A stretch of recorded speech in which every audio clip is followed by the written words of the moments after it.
The hammer slipped from Eudora Reed's grip for the third time that morning, clattering against the weathered planks of the schoolhouse porch, and she did not curse, did not cry, did not look around to see who was watching. She simply bent down, picked it up, pressed her lips together until they were white, and climbed back up the ladder. That was the thing about Eudora Reed that the town of Caldwell Crossing, Kansas, in the autumn of 1882 had not yet come to understand. She did not stop. Not for broken nails, not for blistered palms, not for the particular species of loneliness that had followed her from St. Louis like a persistent creditor. The schoolhouse shutter on the east-facing side had been hanging crooked since August, the iron hinge stripped and useless, the whole panel banging against the siding every time the prairie wind came through with its dark and lawless velocity. 3 weeks.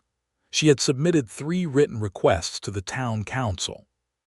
3 weeks of children squinting against the morning light, 3 weeks of her lessons interrupted by the rhythmic hammering of wood on wood, 3 weeks of being told by Alderman Crane that funds were being reviewed and that she ought to exercise patience. She had exercised patience. She had exercised it so thoroughly that she had worn it clean through. So at 6:30 on a Tuesday morning, before a single child had arrived, before the mercantile had opened, before the town had fully gathered its wits, Eudora Reed had walked into Henderson's Hardware with exact change, purchased a replacement iron hinge, a handful of galvanized nails, a length of leather cord for temporary binding, and borrowed a hammer on the understanding that she would return it before noon.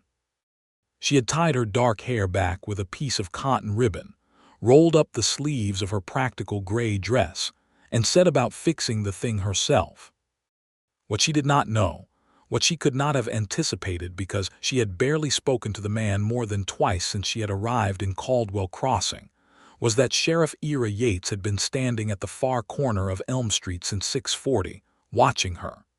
He had not meant to watch for so long. He had been on his way from the jail to the livery to check on a horse that had thrown a shoe, a routine errand on a routine morning, and then he had stopped. Just stopped, the way a man stops when something he is seeing does not entirely make sense and also makes the most complete sense he has ever witnessed. She was 27 years old, he would later learn. He was 31. He knew almost nothing about her except that she had come from the East, that she had taken over the schoolteacher position after old Harland Muse had retired due to his failing eyesight, and that she had a way of walking through town that suggested she was always thinking about something more important than the thing directly in front of her. He had noticed her. He would not have said he had been watching her particularly. He had simply noticed her in the way a man notices a fire that has been lit in a room that had been dark for a long time. But that morning, watching her climb the ladder with the calm certainty of someone who had made an unalterable decision, something shifted inside Ira Yates with a finality that alarmed him. She was not asking for help. She was not performing the act of helplessness that the town seemed to expect from its schoolteacher, its single female schoolteacher, its new arrival from the East who surely needed guidance and assistance and direction. She was doing the work. She had the right tool in her hand, and the correct nail positioned between her fingers, and she drove it in with 3 clean, efficient strokes that rang across the quiet morning air like small bells. He realized, standing there at the corner of Elm Street with his hat pushed slightly back on his head, and a feeling in his chest that was terribly close to admiration, that he was in serious trouble. Because he had secrets. Because the town had secrets. Because Caldwell Crossing in the autumn of 1882 was not the peaceful frontier settlement it appeared to be on a quiet Tuesday morning, with a schoolteacher fixing a shutter and the smell of wood smoke in the cool air. And whatever he was beginning to feel for Eudora Reed, whatever had just woken up in him with all the inconvenient momentum of a river discovering a new channel, it was going to complicate things considerably. He should have kept walking. He knew that. He was aware of it with the practical clarity of a man who had spent 11 years wearing a badge in difficult country. He should have touched the brim of his hat if she happened to glance his way, wished her a good morning, and continued on to the livery. Instead, he stood there and he watched, and the admiration in him deepened into something with roots. Eudora had come to Caldwell Crossing in the spring of 1882, arriving on the Missouri Pacific Line with 2 trunks, a crate of books, and a letter of appointment signed by the Sumner County School Board. She was not a mail-order bride. She was not seeking a husband. She had made a deliberate and carefully reasoned choice to leave behind a life in St. Louis that had grown so small around her that she could feel it pressing on her like walls. She had been engaged once. His name was Frederick Hollies, and he had been charming and handsome, and thoroughly committed to the idea of Eudora as a decoration rather than a person. She had returned his ring on a Thursday afternoon in March of 1881, with a calmness that had shocked them both, and she had spent the following year planning her departure with the same methodical thoroughness she brought to everything she did. Teaching in the West had seemed like the purest possible form of purpose. She had been idealistic about it in ways she was too intelligent to admit. The reality had been both harder and richer than anything she had imagined. The children were complicated and bright, and sometimes heartbreaking in their poverty and resilience. The community was suspicious of her in the particular way frontier communities were suspicious of unmarried, educated women from the East, a suspicion that wore the costume of concern, that expressed itself in invitations to dinner with marriageable sons, in suggestions about what a woman alone really needed, in the specific condescension of men who could not fix their own shutters, but were deeply troubled by a woman who could. She had learned in 6 months to carry herself with a kind of impenetrable self-possession that she suspected looked like coldness, but was in fact just the efficient management of her own vulnerability. She could not afford to be soft here. Not yet. Not until she understood who and what she was dealing with. She hammered in the second nail, and the shutter sat clean and level against the window frame, perfectly aligned, and she felt the small, fierce satisfaction of a problem correctly solved. She pressed her palm flat against the painted wood and tested it. Solid. Done. She descended the ladder, folded it against the building's wall, and turned around, and that was when she saw him. Ira Yates, the sheriff of Caldwell Crossing, standing at the corner of Elm Street with his hat pushed back and his arms crossed, and an expression on his face that she had never seen on a man's face in relation to herself. Not desire exactly. Not the appraising look she had grown tired of deflecting. Something quieter and more unsettling. Something that looked, if she was being honest with herself, like being genuinely seen. She almost dropped the hammer again. He walked toward her then, unhurried, the kind of walk that spoke of a man who had learned the value of not rushing, and she straightened her spine and waited with her chin up, prepared for some official concern about safety or proper permits or the various reasons a woman on a ladder before dawn might represent a civic problem. "That hinge looks solid," he said, stopping at the base of the porch steps and looking up at her work. She blinked. "It is solid. 3 nails instead of 2. Good thinking." She looked at him for a moment, trying to find the condescension and failing. "I asked the council 3 weeks ago." "I know. I was at that meeting." His jaw tightened slightly. "Crane's a difficult man. He is an obstacle," she said, because she had already decided that honesty was the only strategy worth maintaining out here. "I have 22 children who need to be able to see the blackboard, and the morning sun through an unshuttered east window was making that impossible." "You have a very good argument," he said. "I had a very good hammer," she replied. He laughed. It was short and genuine, a sound that seemed to surprise him somewhat, and she found herself wanting to hear it again, which surprised her considerably more. "Ira Yates," he said, which she knew, but she appreciated that he introduced himself properly rather than assuming she already knew his name and considered his introduction therefore unnecessary. "Eudora Reed," she said, extending her hand. He shook it. His hand was calloused and careful, the grip measured, respectful. The contact lasted exactly as long as it should have and no longer, and when he released her hand she had the absurd impression that something had been agreed upon between them without either of them having said a word. "I'll be speaking to Crane today," he said. "You do not need to do that on my account." "I know." The corner of his mouth moved. "I have my own reasons." She watched him walk away toward the livery, and then she stood there for a moment in the early morning light with the cool October air moving across the Kansas prairie, and her heart making a kind of argument she was not prepared to hear. Caldwell Crossing was a town in the process of becoming. It sat in Sumner County in the southern part of Kansas, not far from the Kishom Trail, and though the great cattle drives of the previous decade had begun to diminish as the railroads pushed further west and the ranges filled in with farms and fencing, the town still carried the particular energy of a place where the old world of open country and the new world of settled civilization were in constant negotiation.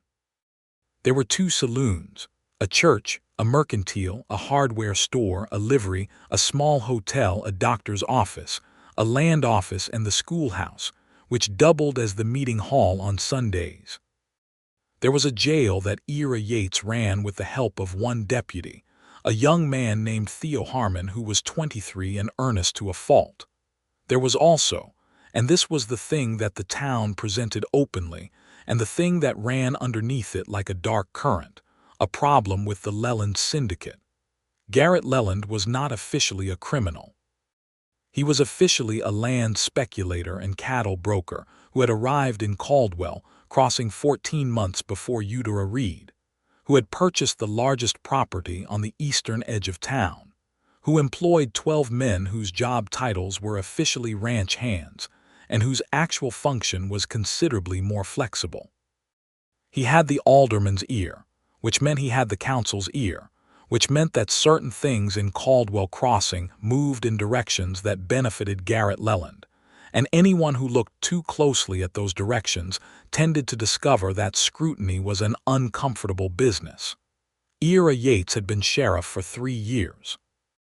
He had come to Caldwell Crossing from Wichita, where he had served as a deputy for 5 years under a good man who had taught him everything he knew about wearing a badge with integrity.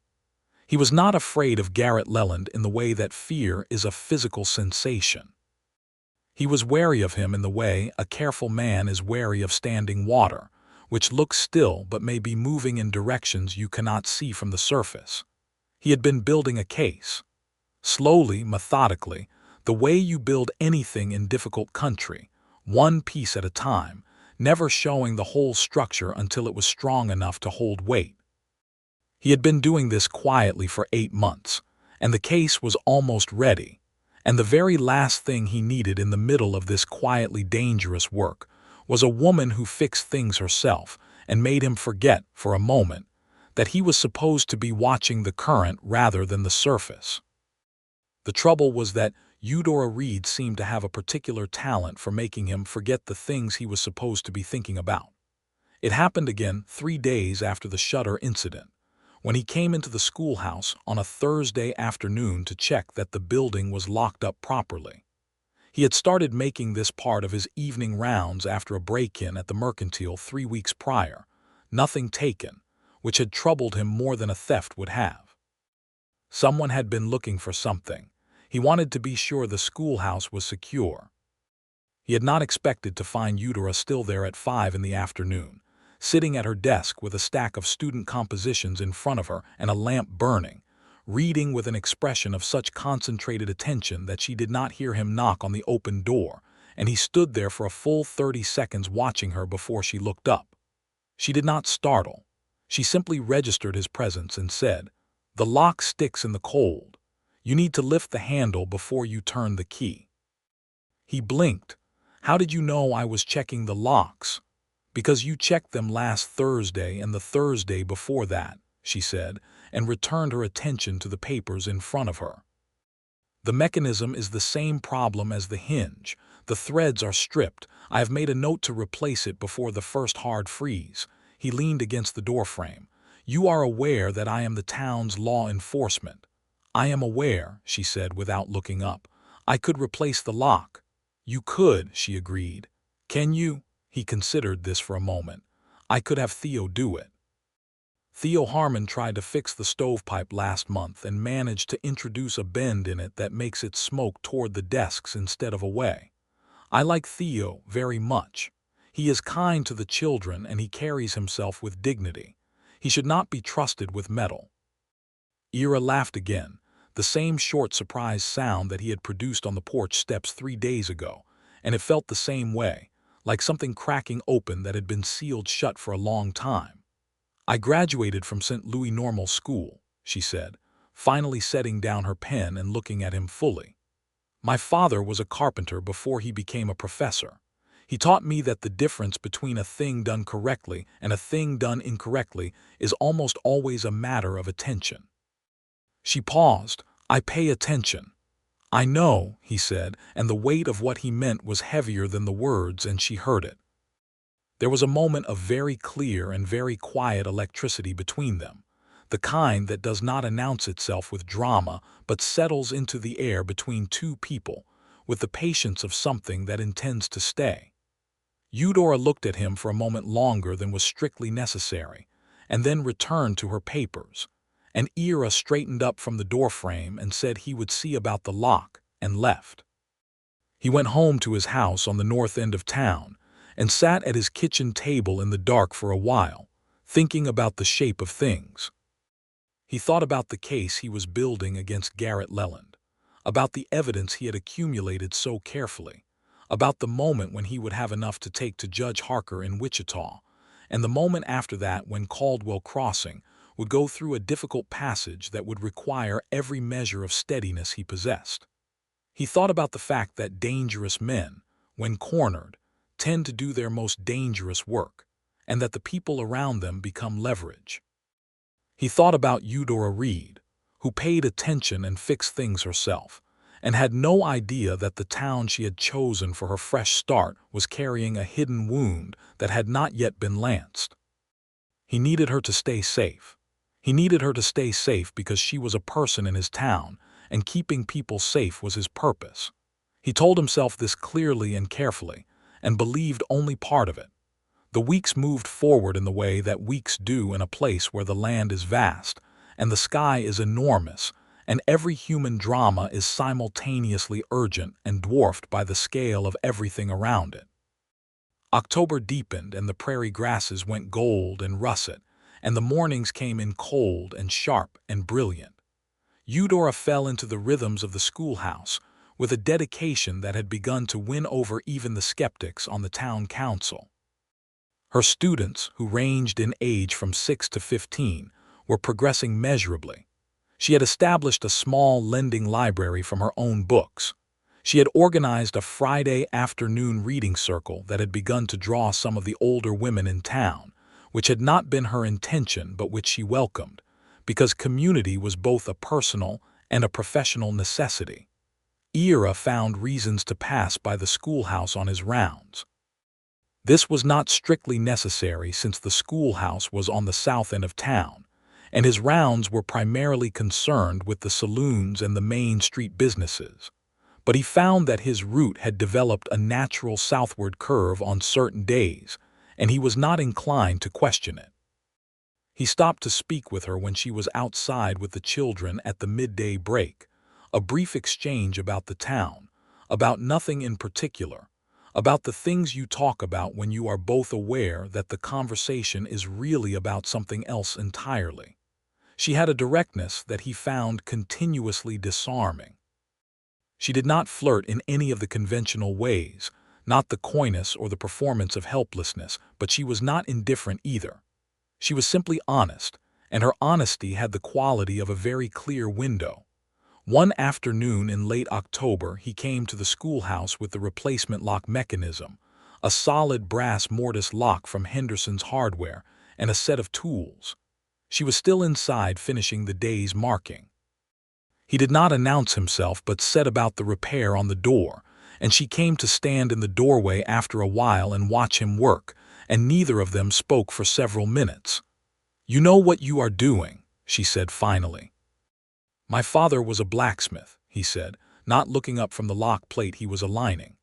"Different metal, same principles."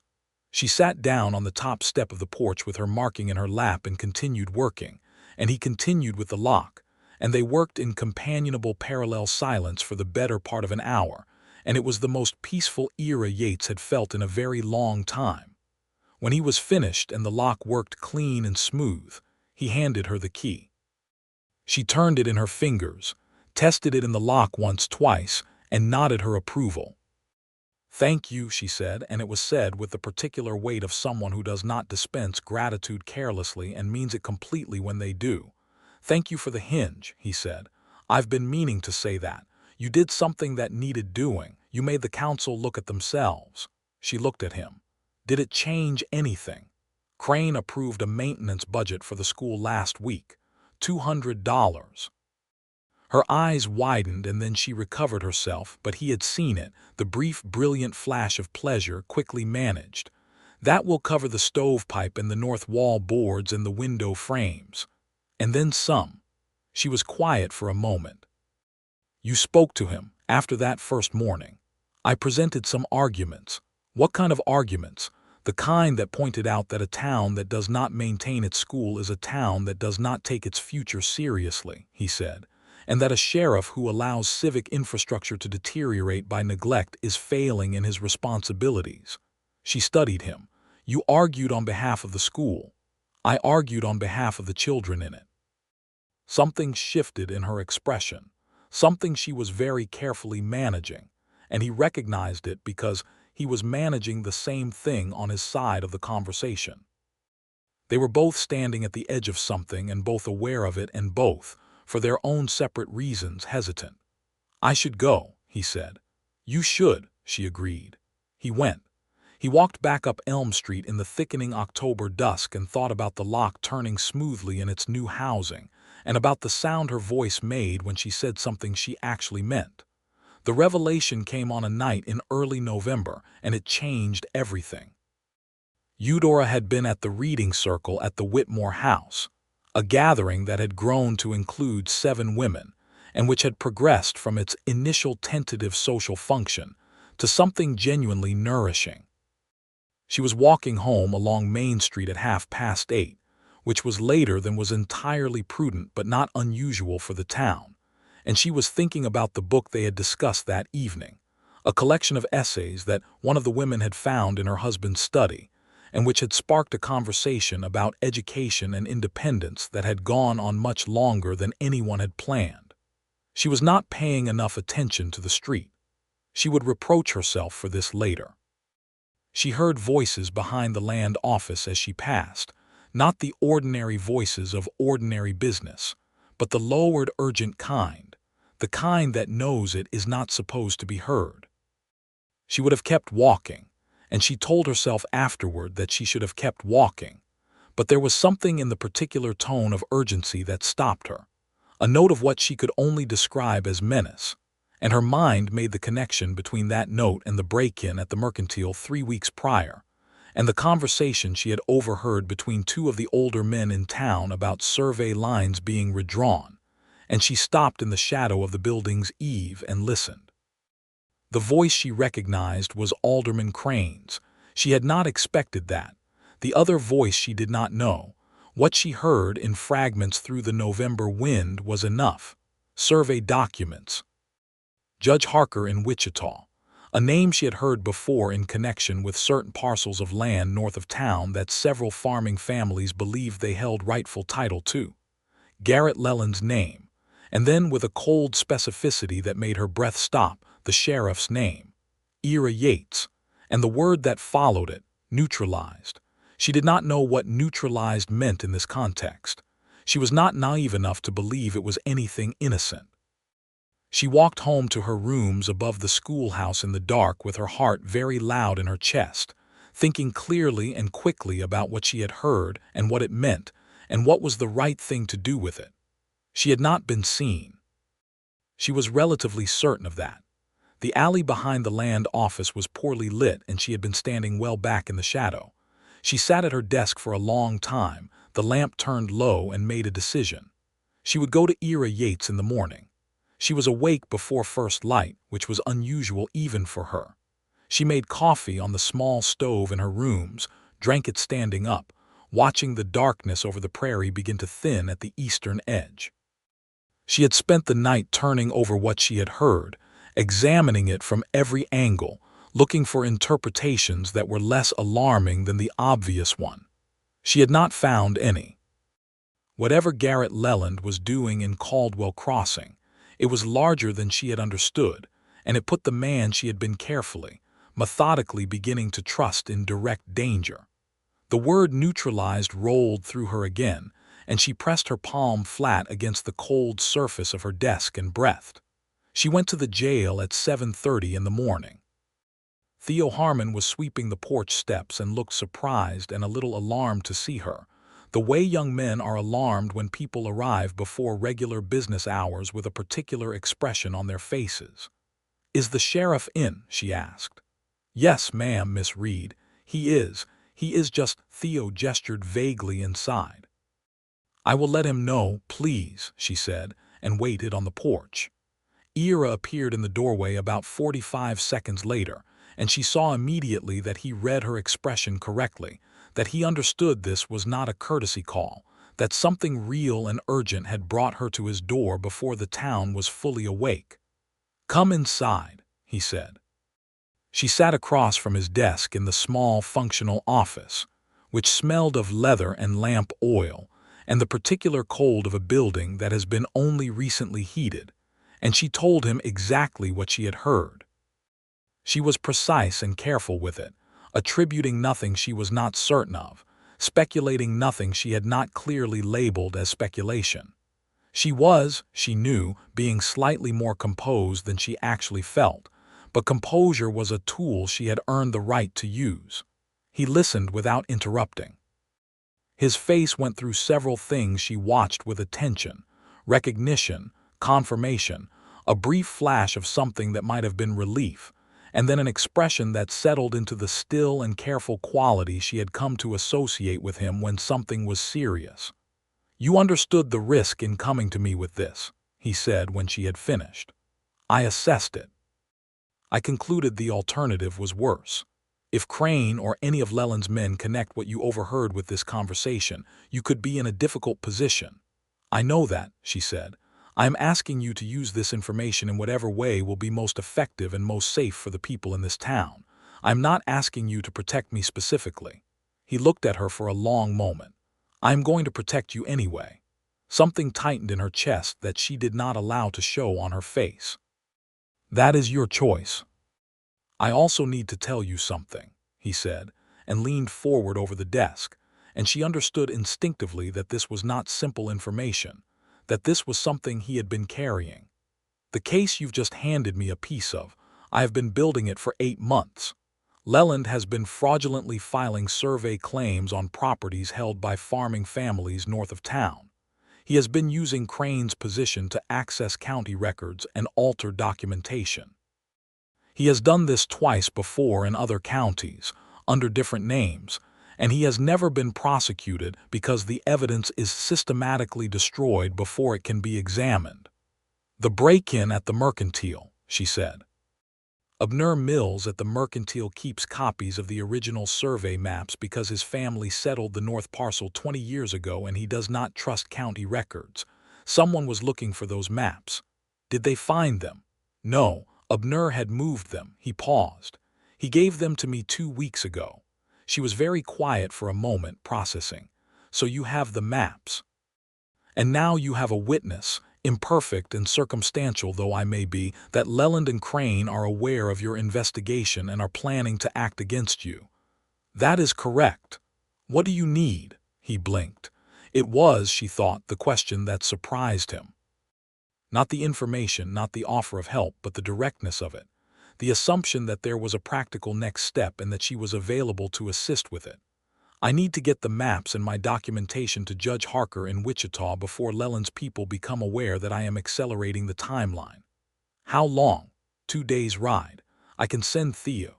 Theo is too visible and too easily followed.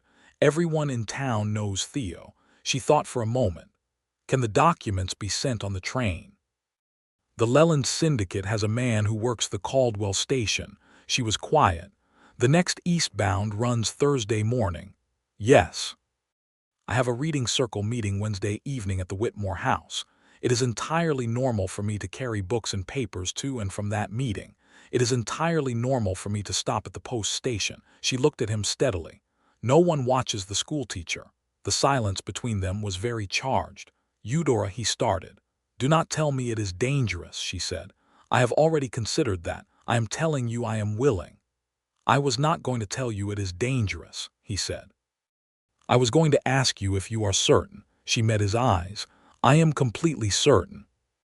He held her gaze for a long moment, and in that moment something very particular and very important moved between them. The recognition of two people who have been quietly assessing each other for weeks and have arrived, simultaneously, at the same conclusion. There was trust there. Real trust, the difficult kind that is built from attention and evidence rather than assumption. All right, he said. Wednesday evening, but not alone. I will be present in the area. At a distance that will not raise suspicion. Fine. And Eudora, he said her name with a care that she felt all the way to the base of her spine. After this is done, when this is over, I would like he stopped. He looked for just a moment like a man who was not entirely sure of his footing. I would like to have a conversation with you that is not about the structural integrity of lock mechanisms or the crimes of land speculators. She stood up and gathered her coat. She allowed herself one small smile, the genuine kind, not the managed professional kind. I would like that as well. She walked back to the schoolhouse in the sharp November morning, and 22 children were already gathering at the gate, and she greeted them with full attention, and the whole day she felt as though she was carrying a carefully wrapped package inside her chest, something fragile and new and very important, that she could not afford to drop. The days between Monday and Wednesday had the quality of drawn wire, taut and humming. Eudora maintained her ordinary schedule with a discipline she was proud of. She taught her classes, conducted her Friday preparations, visited the library at the Whitmore house Tuesday afternoon, and exchanged no more than 2 brief and entirely unremarkable conversations with Ira Yates in the course of normal town business. She had always been good at maintaining a surface. She had never had quite so much riding on it. She was aware, in those 2 days, of Garrett Leland in a way she had not been before. He was a large man in his late 40s with the particular confidence of someone who had never been seriously required to account for himself, red-faced and well-dressed, and accustomed to being regarded with a kind of reflexive deference. She had seen him before. Naturally, small town, everyone sees everyone, but she had not particularly attended to him. Now, passing him on Main Street Tuesday afternoon as he emerged from the land office, she kept her expression perfectly neutral and felt him look at her with the brief, dismissive appraisal that men like him give to people they have already categorized as unimportant. She was grateful, in that moment, for being dismissed. Wednesday arrived with a sky the color of pewter and a wind that came from the north with the first serious suggestion of winter in it. She taught all day. She helped Marcus Beaumont, 9 years old and struggling magnificently with long division, through 3 complete problems until he got them right and beamed with an uncomplicated triumph that made something tender in her. She read aloud to the youngest children after lunch from a collection of natural history texts she had brought from St. Louis. She ended the day on time and properly. At her desk that evening, she folded Ira's documents carefully, his maps and affidavits, the accumulated careful evidence of 8 months' work, and placed them inside the center of a thick pamphlet on educational theory that she was nominally bringing to the reading circle. She put on her winter coat and her good hat with the sensible brim, and she picked up her bag, which contained the pamphlet and 2 genuine books she intended to leave at the Whitmore house, and she locked her door behind her with the new lock that turned smoothly in its housing, and she walked down the schoolhouse steps and north on Elm Street. She did not look for Ira. She trusted that he was there. She went to the reading circle meeting and participated fully and genuinely, contributed to the discussion of Mary Wollstonecraft's ideas on education with the care and attention those ideas deserved, drank a cup of tea, and stayed exactly as long as a normal visit would require. She left at 8 o'clock and walked toward the post station. The night was very cold and very clear. The stars hammered out across the sky with the particular extravagance of the prairie at night, where no mountains or tall buildings interrupt the full radius of the visible world. She could see her breath. Her boots were loud on the frozen dirt of the street. She was 2 buildings from the post station when she heard footsteps behind her. She did not change her pace. She kept her breathing steady. The footsteps were not the particular rhythm of a casual passerby. They were the rhythm of someone who has decided to follow, which has a different quality, more deliberate, more directional. She stepped up onto the post station porch and opened the door. Hal Fenton, the station agent, looked up from his logbook and said, "Evening, Miss Reed, a little late tonight." "Reading circle ran long," she said pleasantly, and set down her bag on the counter and lifted out the pamphlet with the documents inside. Her hands were absolutely steady. "I need to send this to a legal address in Wichita, first available post." She was writing the address on the paper wrapping when the door behind her opened. She did not turn around immediately. She finished writing the address. She pressed the seal on the wrapping. She handed it to Hal Fenton with exact change from her coat pocket and said, "Thank you, Hal." And then she turned around, because not turning around was its own kind of statement, and the man standing in the door was not Garrett Leland but one of his ranch hands, a hard-faced man named Cole Derry who she had seen before in the saloon on the far end of Main Street. "Late evening for a schoolteacher," he said. He was looking at the package in Hal Fenton's hands. "Late evening for everyone," she said pleasantly, picked up her bag and walked toward the door. He was partially blocking it. She stopped a step away from him, looked at him with an absolute absence of any expression that could be read as fear, and waited. He stepped aside. She went out into the cold night and walked back toward the schoolhouse at a steady, ordinary pace, and she had gone half a block when she heard Ira's voice, quiet and level from the shadow of the Cooperage building across the street. "Keep walking. I am behind you." She kept walking. She heard him fall in beside her after a moment, not close, the appropriate distance of 2 people who happened to be walking in the same direction. She did not look at him. They walked the 2 blocks to the schoolhouse in silence, and she went up the steps and unlocked the door. "He saw the package," she said quietly. "I saw. Did Fenton take it?" "It is in the post." He released a breath that she heard clearly in the cold air. "Good. That is very good." She turned to look at him. In the dim light from her window he looked like himself, which she had decided was a significant and rather fine thing, a man who looks like exactly himself in a difficult moment. He was watching her with an expression she had come to know in its less intense form during their ordinary conversations, but which now, amplified by what they had just been through, was unmistakable. "Come inside," she said. "The cold is serious." He hesitated for just a moment, the hesitation of a man who is very aware of propriety and also very aware that propriety can sometimes be a lesser concern than the actual thing in front of him, and then he came inside. She made coffee. There was a small stove in the corner of her sitting room above the schoolhouse, and she lit it and they sat, she on the plain wooden chair and he on the small settee she had brought from St. Louis, and they drank coffee and let the tension of the evening slowly, carefully, decompress. "How long before the judge receives it?" she asked. "Friday at the earliest if the post is fast. Monday is more reliable. I sent him a letter 2 weeks ago telling him to expect documents and that he should move quickly on them." He turned his cup in his hands. "Leland will know something is wrong within the next day or 2. He will not know exactly what, but he will feel the shift. What happens then? He gets careful or he gets reckless. Dangerous men under pressure tend toward reckless. I need to be very visible and very present and very much in ordinary command of this town for the next several days so that nothing he does escalates beyond what I can manage." She nodded. "And Crane? Crane is a follower. He goes whichever way Leland goes." He paused. He does not know you overheard them." "I do not believe he does." "No," she agreed. "He looked directly at me on Main Street this morning and there was nothing in his face."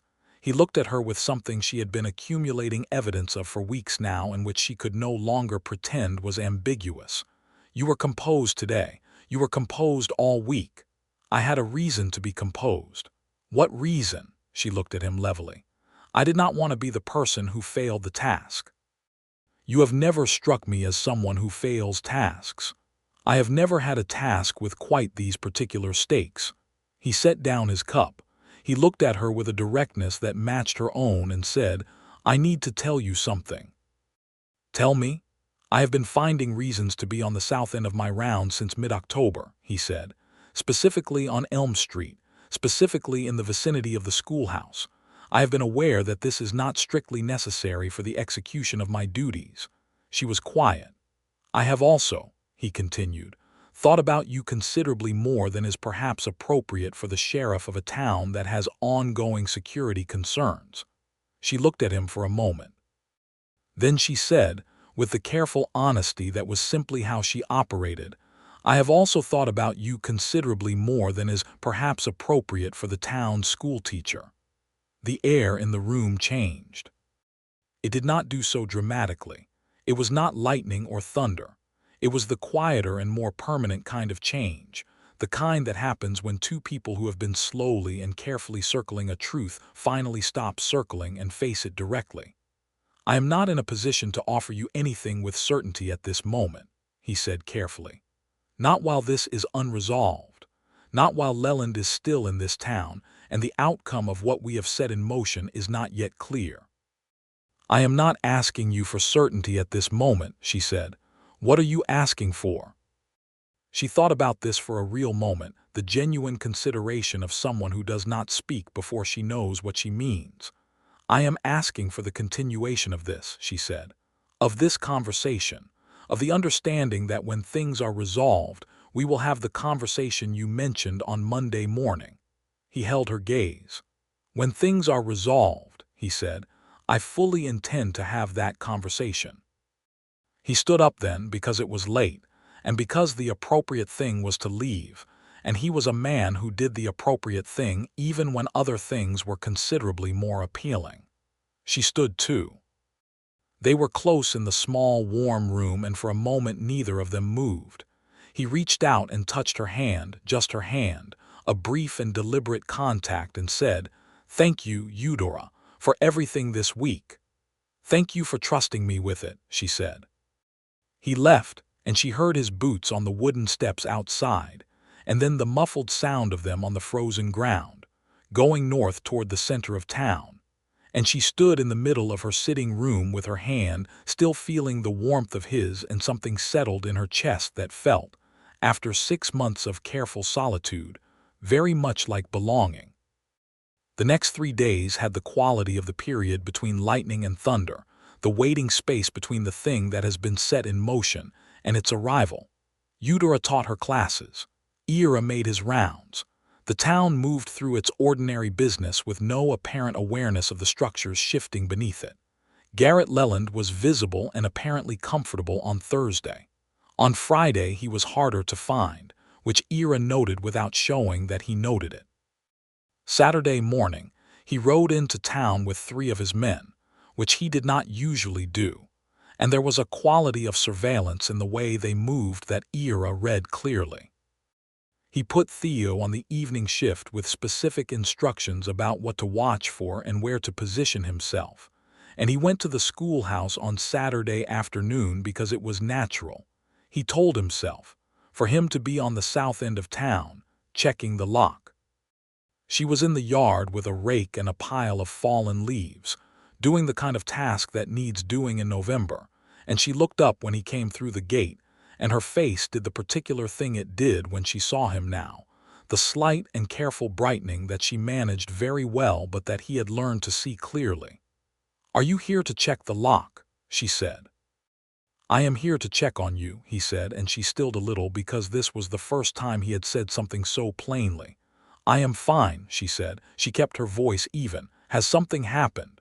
"Not yet," He came to stand near her, close enough to speak quietly. "Leland is in town with men. I think he is uncertain. I think he is testing the atmosphere." She leaned on the rake and looked at him with that window-clear directness. "What do you need?" "I need you to be exactly where you are, doing exactly what you are doing," he said. "Visible, ordinary. The school is open Monday as usual. The reading circle is Wednesday as usual. Nothing changes." "Nothing changes," she agreed. He stayed for a while and helped her with the leaves, which was entirely unprecedented and which he was aware would be noticed, but which was also, he had decided, exactly where he wanted to be on a Saturday afternoon in November.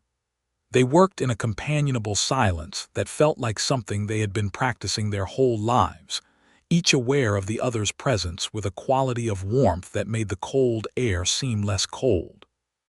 The judge's response came the following Tuesday in the form of a telegram to the sheriff's office that said simply, "Documents received, action proceeding."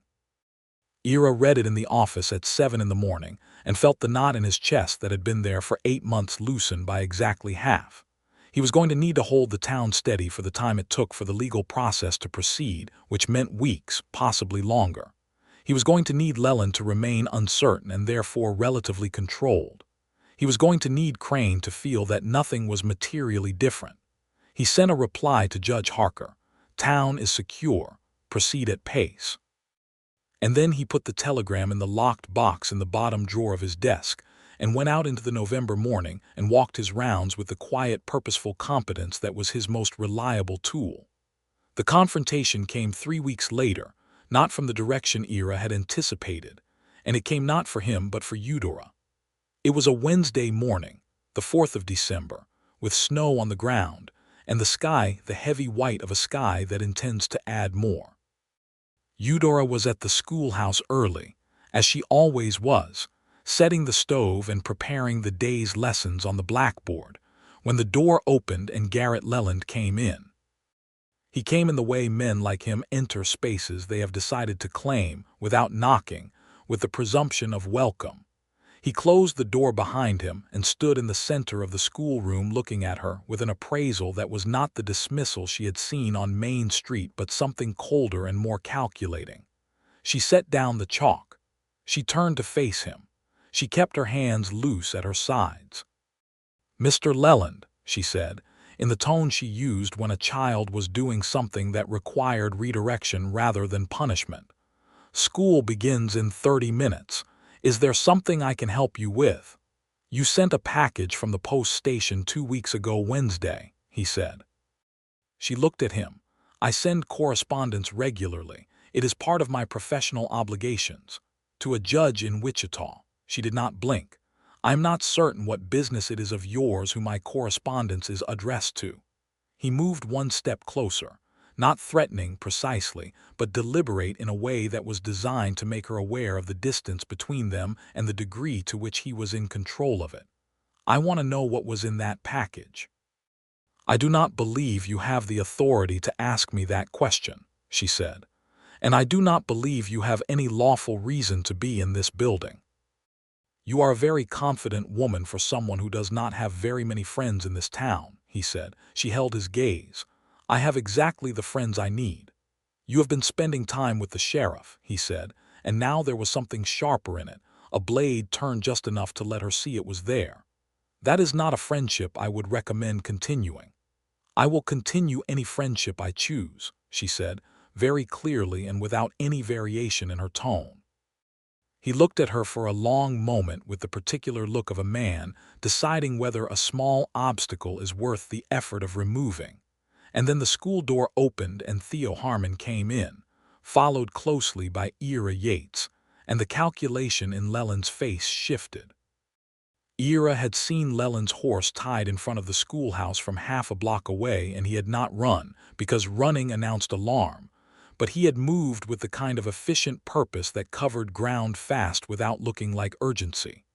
He stood now in the doorway with a complete and focused stillness, taking in the scene with a clarity that missed nothing, and then he walked inside.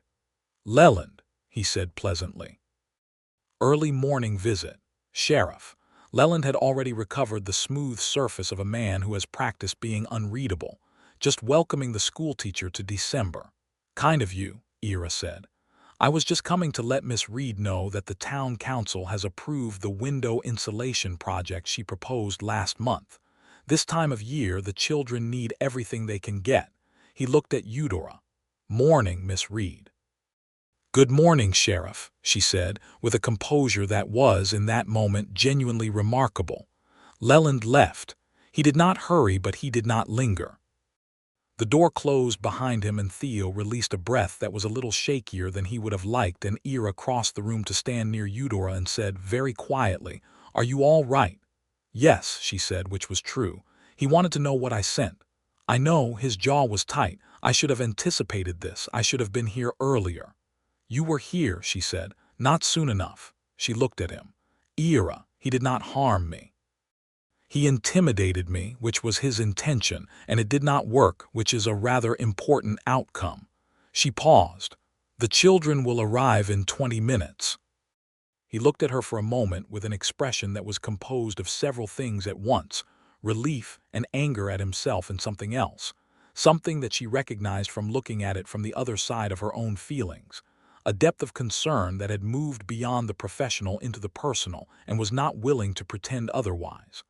"I will have Theo positioned in the vicinity for the school day," he said. "I appreciate that. And this evening I would like to discuss the circumstances more fully." "This evening," she agreed. The children arrived, and she taught, and Theo Harmon sat on the schoolhouse porch for most of the morning reading a very old newspaper with elaborate casualness, and occasionally tipping his hat at passing townspeople.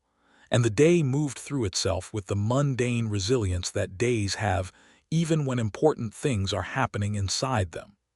The judge's order came through on a Friday in the third week of December, and it moved fast and it was comprehensive. Federal marshals out of Wichita arrived in Caldwell Crossing on a cold, clear Monday morning, 3 of them, riding in on the early road from the east as the town was starting its business day. Ira had been expecting them. He met them at the edge of town and rode with them to the Leland property and to the land office, and by noon Garrett Leland and Alderman Crane were both under federal detention. The documents in the land office had been secured, and the survey maps of the North properties were in the marshal's possession. It was clean. It was fast. It was over. Or rather, the first part of it was over. The legal proceedings in Wichita would take several months, and Ira would be required to testify, and there would be a period of disruption and adjustment as the town council reorganized without Crane's corrupting presence.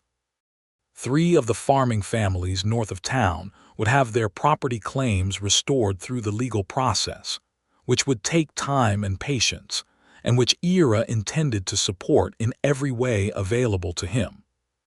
But Garrett Leland was gone from Caldwell Crossing, and the particular dark current that had been running underneath the town's surface was stilled, and it was the Monday before Christmas, and the sky was full of early light, and the smell of wood smoke and horses, and the particular cold of the Kansas plains in winter. He went to the schoolhouse. She was between morning classes, standing at her desk reviewing something, her reading glasses on, a small frown of concentration on her forehead, her dark hair wound at the back of her neck in the neat knot she wore for teaching, and she looked up when he came in the door, and she read his face instantly, and the frown released and was replaced by something much quieter and much better. "It is done," she said. "It is done." She removed her glasses and set them on the desk. She stood up. They looked at each other across the small, warm room, with the December light coming through the clean-hinged east shutter, and the sound of children in the yard outside playing before the next lesson. "The conversation," she said. "The conversation," he agreed. He crossed the room and she met him halfway, which was, she thought, exactly right. He took her hands in his, both of them, and stood looking at her with a directness that she found she did not want to look away from. "I have been," he said carefully, "quite seriously in love with you since approximately the 4th of October, when I stood at the corner of Elm Street and watched you drive 3 nails in a clean line and felt the entire shape of my future rearrange itself." She looked at him for a moment. Then she said, "You watched for quite a while." "I did. Why did you not say anything?" "Because I had a felony case in progress and I was not in a position to offer you what I wanted to offer you," he said. "And I'm a person who waits until he can do something properly before he does it." She thought about this. "What do you want to offer me?" He looked at her with complete honesty. "Everything I have, which is a house and a badge and a Kansas winter, and the most serious regard I have ever felt for any person in my life." She felt something in her chest that she had been carefully managing for 2 months release all at once, the full warm weight of it. "Ira," she said, "I know it is not much. It is everything," she said, and he stopped. "It is not the house or the badge. It is the regard. It is the fact that you watched me drive 3 nails into a shutter, and your response was admiration rather than discomfort. It is the fact that you argued with Crane about the school budget because the children deserve the resources. It is the fact that you trusted me with something that mattered." She looked at him with all the composure stripped away, which was something she allowed very rarely and which felt, in this moment, like the correct thing. "I have been quite seriously in love with you since approximately the same morning." He laughed, that short, genuine sound she had been trying to hear again since the first time she heard it, and then his expression went quiet and serious, and he raised her hands and held them against his chest and said, "Then let me be clear. I am asking you, Eudora Reed, not to settle something or because it is expected or practical, but because I cannot imagine a more extraordinary person, and I do not want to spend any more time not telling you that." She stepped closer to him, closed the remaining distance, and when he kissed her, it was with the same quality she had come to know in everything he did, careful and certain and entirely genuine, and she kissed him back with the full force of 2 months of careful management finally, gratefully released. They stood like that in the schoolhouse on the 4th of December with the winter light through the fixed shutter and the children's voices outside, and it was, she thought, exactly the right place for it. This room where she had chosen to put her best work, where small people were becoming larger and more capable of living in a complicated world, this was where it was right for this to start. He pulled back and looked at her. "I need to testify in Wichita in February. I know. I would very much like you to come with me as my wife." She looked at him. The directness of it, the simplicity, the confidence in his own feeling and in hers. She thought about Frederick Holly's and the ring she had returned, and she thought about the year of careful planning and the 2 trunks and the letter of appointment and the single lamp in her rooms above the school, and the way she had stood on this porch in October with a hammer in her hand and felt, for the first time in a long time, exactly right. "Yes," she said. Christmas in Caldwell Crossing that year was quiet and bright, the snow coming down properly on Christmas Eve and settling over the town with a peaceable generosity, blanketing the street and the rooftops and the porch of the schoolhouse where someone had hung a pine bough with a red ribbon. Eudora spent the holiday with the Whitmore family, who had become genuine friends, and Ira spent Christmas morning at the jail out of habit, but was released by Theo, who told him firmly that a man who had just become engaged was not required to spend Christmas Day in the company of 2 horses and a leaky roof. They had their first real dinner together that evening at the house on the north end of town that was his, and that she had not yet seen. It was a solidly built house, clean and spare, with a good stone fireplace and a kitchen that showed the evidence of a man who fed himself adequately but without inspiration, and she stood in the center of it looking at the high ceilings and the wide-planked floors and the view from the east window of the open prairie, and thought about the particular pleasure of seeing a space and knowing you are going to fill it. "It needs bookshelves," she said. "Anywhere you like," he said. She turned to look at him, backlit by the firelight, and he had that expression that she had learned was his particular face for her, a layered thing, warmth and steadiness, and a depth of feeling that he expressed less in words than in the quality of his attention, and she thought, "This is the person. This is the person I will know for the rest of my life." They were married in January of 1883, on a Saturday afternoon in the Caldwell Crossing church, in the presence of most of the town. Eudora wore a dress of deep blue wool that she had ordered from the dressmaker in Wichita, and which had arrived on the Tuesday train with 3 days to spare. And she carried the white winter roses that Theo Harmon had somehow procured with an organizational enthusiasm that had touched her considerably.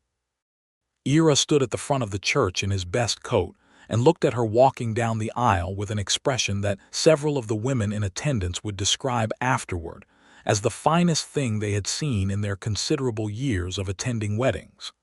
The ceremony was conducted by Reverend Clayton, who was brief and sincere, which suited them both.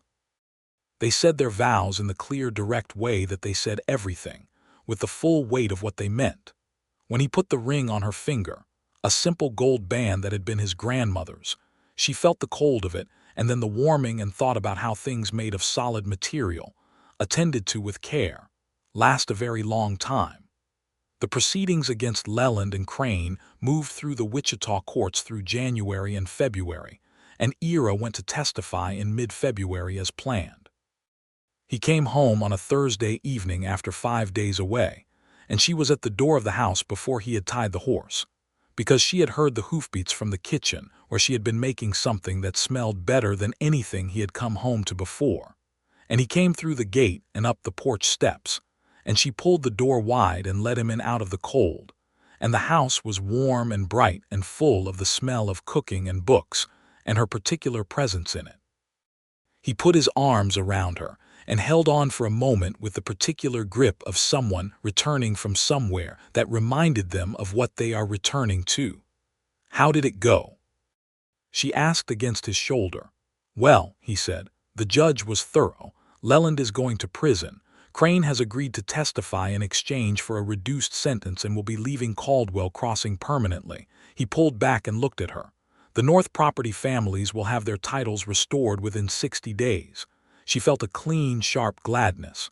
"The Beaumont family," she said, thinking of Marcus and his long division. "And the Hendersons and the Rawlings, all 3. Clean titles legally restored." He searched her face. "Are you all right?" "I am more than all right," she said, and took his coat and hung it on the hook and went back to the kitchen. The new alderman, a straightforward man named Herbert Gates who ran the grain store, and had the useful quality of being primarily interested in grain, was appointed in March. The town council underwent a restructuring that Ira observed with a professional satisfaction that he expressed to Eudora over the kitchen table on the evenings when they went over the day's events together in that comfortable, detailed way that domestic life, with a person of genuine intelligence, affords. She had opinions about civic governance that were incisive and useful, and he had learned very quickly that consulting her on matters of public concern was not a courtesy, but an actual resource. Spring came to the prairie with its customary extravagance, green pushing up through the dead brown grass, the cottonwoods leafing out along the creek, the meadowlarks who seemed to have a private understanding with the prairie about the correct proportion of singing to silence. Eudora planted things along the east side of the house. She could not have said exactly what had changed in her since the January wedding beyond that the walls of her life had moved outward in a way that felt genuinely spacious, that she still had every ambition and intention she had arrived with, only now they had room and a person and a future to move toward. She continued teaching, as they had both understood she would. She had made clear to Ira before any formal agreement between them that she was a teacher and intended to remain one, and he had looked at her with a slight expression of bafflement, the expression of a man who has genuinely not imagined any other scenario, and said, "Of course," and had meant it. This was one of the things she most loved about him. The school had the new maintenance budget. The north wall boards were replaced in March by a competent carpenter from Wichita. The stovepipe was correctly angled by Eudora herself, standing on a chair in the schoolroom on a Saturday morning, while Ira handed her tools with the resigned affection of a man who has made peace with the fact that the woman he married is simply better at this than most people, and that this is a pleasure rather than a problem. He stood watching her work with that expression that she had seen on his face for the first time on a cold October morning, and that she now knew was the exact same expression from the inside as it was from the outside. That specific quality of being seen and valued and admired. The simple and powerful thing that she had not known she was missing until the morning she climbed down from a ladder with a fixed shutter behind her, and turned around and saw it looking back at her. In August of 1883, she understood that she was going to have a child. She sat with this knowledge for a day before she told him, not from uncertainty, but from the particular pleasure of knowing something important before anyone else, of carrying a new beginning in the space between one heartbeat and the next. She told him in the kitchen in the evening, as directly as she did everything, and watched the sequence of things that moved through his face, the surprise and then the completeness of the happiness, and he crossed the kitchen and held her for a long time in a silence that was better than any words either of them could have found. They had a son in April of 1884. He was born on a rainy Thursday morning with the help of Dr. Marsh and the Whitmore women, who were there because Eudora had planned for their presence 3 weeks in advance, and he arrived in the world with the focused concentration of someone who has decided to be here and intends to make the most of it. They named him Thomas, which had been Ira's father's name, and also Nate, after Eudora's father Nathaniel. And the first time Ira held Thomas Nathaniel Yates, he stood in the lamplight in their bedroom with the baby in his arms and looked like a man who has seen the actual structure of what his life is for.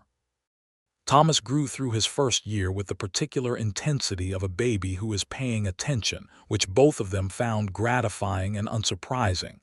He had Ira's gray eyes and Eudora's quality of complete focus. He watched everything. He learned quickly. Eudora had, naturally, opinions about his early education. The schoolhouse continued to thrive. By 1885, Eudora had 28 students, and had made the case to the school board for an assistant teacher, a young woman named Clara Finch, who had just completed her own normal school training, and who arrived from Topeka with 2 trunks and a letter of appointment, and a look about her that Eudora recognized from her own face in the mirror on a Tuesday morning in April of 1882. That specific combination of independence and hope that the prairie either breaks or makes stronger. Clara Finch proved to have both good pedagogical instincts and a considerable gift for managing the youngest children, and Eudora found in her an earnest professional companion who asked questions that required real answers, and who did not expect the schoolmistress to pretend that the work of teaching was anything less than the serious and demanding and entirely worthwhile labor that it was. Caldwell Crossing by 1885 was a town fully in the process of becoming something. The last of the open-range cattle drives had effectively ended, and the Kansas prairie was filling in with homesteads and fields, and the particular quieter ambition of farming communities building toward permanence. Ira had seen it coming and had adjusted his understanding of his role accordingly. The work of a sheriff in a settling town was different from the work in an open-range town. Fewer dramatic confrontations, more of the patient maintenance of civic order, the adjudication of neighbor disputes, the management of occasional violence without a culture of violence around it. He was good at it. He was, she had observed over 2 years of close daily proximity, precisely the kind of man who was made for this specific type of work, methodical and fair and quietly forceful, with the particular quality of stillness in a crisis that makes people around him feel held. He was also, on Saturday mornings when Thomas was old enough to sit up on the kitchen floor and pull himself toward the table legs, a man who made excellent coffee and who read aloud from the newspaper with the annotations that she found endlessly interesting, pointing out the connections between what was printed and what he knew from actual working knowledge of how things functioned in the territory. And this was one of her most private and constant pleasures. These Saturday morning conversations that ranged from territorial politics to agricultural economics to the specific challenges of small-town law enforcement, and that were also punctuated by Thomas making increasingly emphatic sounds of participation from the kitchen floor. In 1886, Eudora discovered she was expecting again.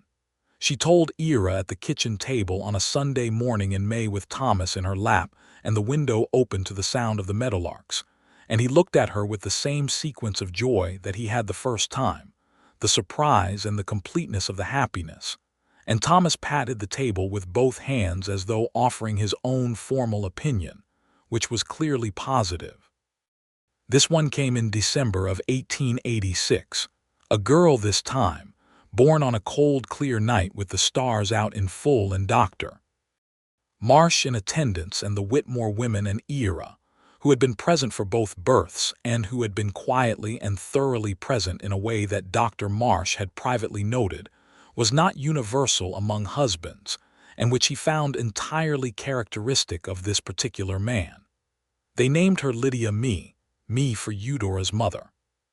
She arrived with a quantity of dark hair and an immediate and highly communicative set of opinions about everything in her vicinity, and Ira held her in the lamplight and looked at Eudora with an expression that contained, she thought, everything that had happened between them and everything that was still ahead, the whole long good accumulation of a life being built well. Thomas, who was 2.5, regarded his sister with the focused scientific attention of someone who has been presented with a new and complicated phenomenon and intends to understand it thoroughly. Within 2 weeks he had formed a definitive attachment to her. He brought her things, blocks primarily. He appeared to be under the impression that she would find them useful. By the spring of 1887, the Yates house on the north end of Caldwell Crossing had the particular quality of a home that is being lived in with full occupation. There were bookshelves now, 2 proper floor-to-ceiling ones that Ira had built over the winter with the help of the same competent Wichita carpenter who had replaced the schoolhouse's north wall boards, and they were full and organized in Eudora's system, which was complex and logical, and which she had explained to Ira once in full detail in a way that he had genuinely followed and found interesting, and which was now understood by both of them to be simply how the books were. The east window of the house looked out over the prairie, which was always doing something worth looking at, the grasses in summer running before the wind in long silver waves, the winter sky making its enormous performances, the spring arriving in its characteristic extravagant rush of green and birdsong, and the smell of soil turning over. Eudora stood at this window in the evening sometimes when the children were asleep and the house was quiet, and she thought about the specific quality of the life she was living, its fullness and its rightness, the way it had happened not from careful planning but from a single October morning when she had decided that the shutter needed to be fixed and that she was the person to fix it. She thought about the corner of Elm Street and a man with his hat pushed back and an expression she had not been able to categorize immediately, but that she understood now with her whole body as the beginning of everything that had followed. She thought about the quality of being seen, really seen, not assessed or evaluated or found wanting or found sufficient, but simply looked at by someone who had all the information and whose response was admiration. She thought it was probably the truest thing that had ever happened to her. Ira was in the front room reading when she came away from the window, Thomas's shoes in her hand to set by the door for morning, Lydia's small cotton blanket folded over her arm. He looked up when she came in, the particular way he looked up at her, the same complete attention that had been his from the beginning and that had never once made her feel like less than exactly what she was. "Come sit down," he said. She sat beside him on the settee that she had brought from St. Louis, which had been recovered in a deeper blue to match the house, and leaned against him, and he put the book down and his arm came around her and they sat in the quiet of the house with the fire burning and the prairie dark and enormous outside and the children asleep and the bookshelves full and the world entirely, properly ordered. "Are you happy?" he asked. He asked it without preamble, the direct way he said things he genuinely meant to know. She considered it with the honest attention she gave to every real question. She thought about St. Louis and the walls that had pressed in and the ring she had given back and the letter of appointment and 2 trunks and a ladder and a hammer, and the morning when it had all converged at the corner of Elm Street into something that had turned out to be her life. Completely, she said. Absolutely completely. He turned his head and pressed his lips against her hair, and she felt it the way she felt everything he did, with the full register of attention that she had always been capable of and had never before had adequate occasion to deploy on another person. Outside the prairie was very dark and very large and full of the kind of silence that is not empty but full, that has depth and direction, and the patient permanence of land that has been here longer than anyone remembers and will be here longer than anyone can imagine. The cottonwoods along the creek rattled in the light spring wind. Somewhere on the north road, a horse moved through the dark. Inside the house on the north end of Caldwell Crossing, Kansas, 2 people sat together in the light they had made, and the children slept in the next room, and the bookshelves stood full and solid along the wall, and the things that had been broken were fixed, and the things that had been wrong had been corrected, and the life that had been carefully, honestly, and with full attention built stood complete and warm and entirely itself in the dark of the spring night. And it was enough. It was more than enough. It was everything. The schoolhouse still stood on the south end of Elm Street, bright windowed in the spring mornings, its east shutter hanging perfectly level on a solid 3-nail hinge, which had held through Kansas winters and Kansas winds and the ordinary passage of 5 years without loosening by so much as a fraction of an inch. Eudora had checked it in March, as she did every March at the beginning of the school year, running her thumb along the iron and finding it unchanged, sound and sure. She had stood on the first step and looked at it for a moment with the clean satisfaction of good work maintained, and then she had gone inside to meet her students, and the morning light had come through the unobstructed window in a clean bright band across the desks, and the day had begun. It had always been that simple, she thought. Attention and the right tool and the willingness to climb the ladder. Everything good that had followed had grown from that single morning's choice, from the refusal to wait for someone else to do the necessary thing, from the act of climbing and fixing and turning around and finding, at the corner of Elm Street, a man who was watching with the exact expression she had spent her whole life without knowing she was waiting for. Admiration, pure and uncomplicated and freely given. The kind that does not diminish, does not require performance, does not ask you to be smaller to make it feel more certain. The kind that looks at a woman on a ladder with a hammer in her hand and feels not discomfort but something closer to grace. Something that recognizes incompetence and independence and steadfast refusal to wait for someone else what it has always found most worthy of being loved. She had found it in the most unlikely place on the most ordinary of Tuesday mornings, with a new hinge and exact change and a borrowed hammer, on the porch of a schoolhouse in Caldwell Crossing, Kansas, in the autumn of 1882. She had built the rest from there, nail by nail, with full attention and the proper tools, and it had held. It had held beautifully.